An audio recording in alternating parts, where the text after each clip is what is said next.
Greetings and salutations, everybody. My name is DarkX1 here, bringing you another episode of RWS Customs, Volume 2. First off, I'd like to apologize for bungling up the schedule this past few weeks.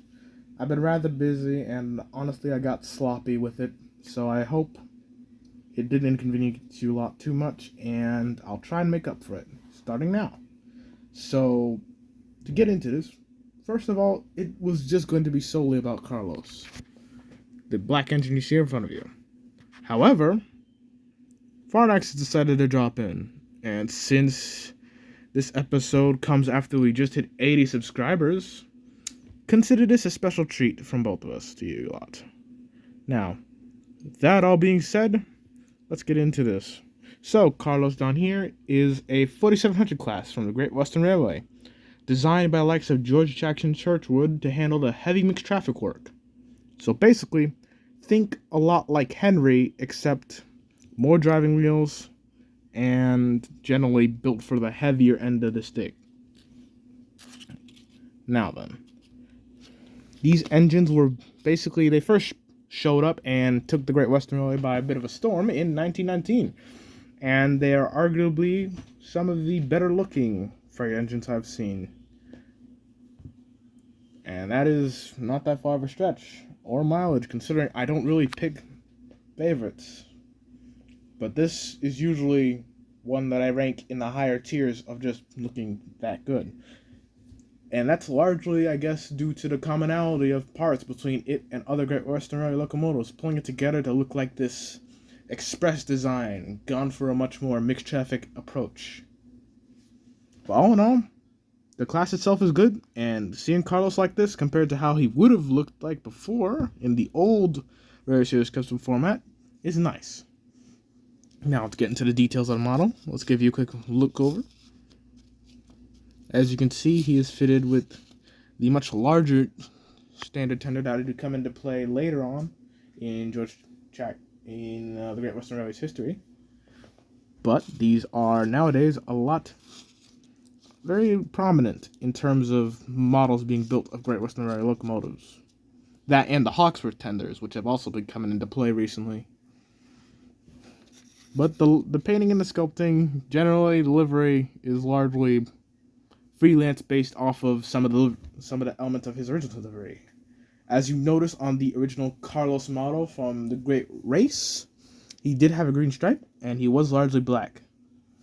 So, rather than trying to make some multicolored locomotive that probably wouldn't have ever looked remotely near that on either BR or just Great Western Railway anywhere, I decided to simplify it down to just matte black with green lining, and it works. You can see your standard safety valve, your whistle. It's even got the usual radios that I put on the side of every locomotive for communicational purposes that have yet to be featured in my stories. Now then, since this guy has no chapter in the Wattpad shorts yet, I guess I'll give you a bit of background on the mark on his face.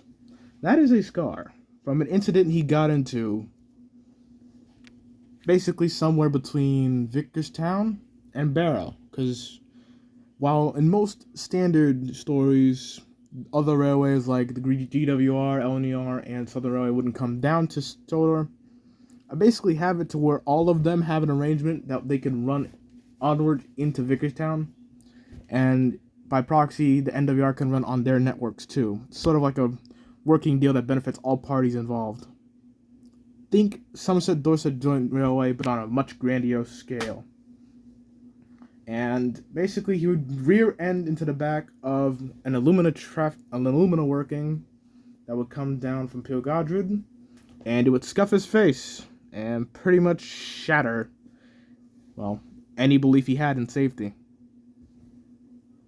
And all in all, that's all I'm going to give you until I write it out properly, because honestly, it's much easier to write it than it is to say it.